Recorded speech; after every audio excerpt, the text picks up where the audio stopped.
Hi Lisa, so we've known for a while that boats and ships affect and disturb whales in the ocean, but what isn't so well known is the effect that offshore wind farms may have on sea creatures. Can you tell me how they would affect them?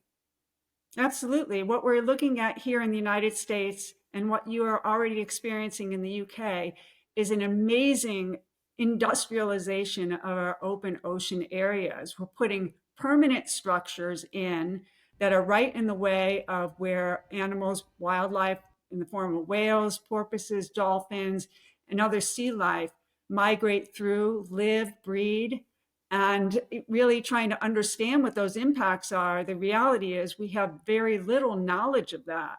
These projects are being built in advance of actually knowing the impacts. And what impact do offshore wind farms have on animals like whales and dolphins? Well, it begins with the pre-construction activity, which means that the project owners are going out and producing a tremendous amount of noise, sonar into the area in order to map the seabed in preparation for project development. So this enormous noise that's being put into the ocean is at a level that the whales and dolphins are not accustomed to. They're experiencing temporary deafness from it, potentially permanent deafness.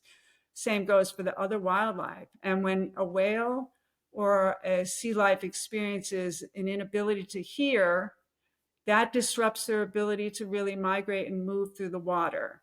So we're seeing here in the United States an uptick in whale deaths, and we believe that that is directly tied to the tremendous amount of work that's happening now on the east coast of the United States.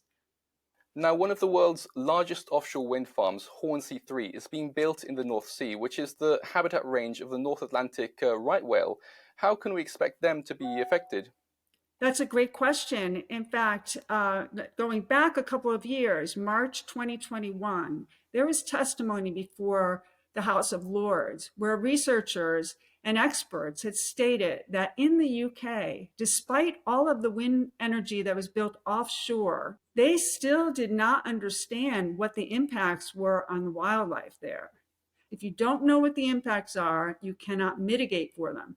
This other massive project that's under construction is only adding to the issue and creating, really, the North Sea is becoming a death zone for wildlife. And we're displacing the wildlife. They're not coming back, despite the press claiming otherwise.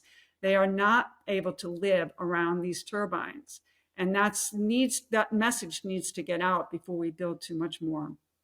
Lisa Linowes, Executive Director of WindAction, thank you so much for joining us.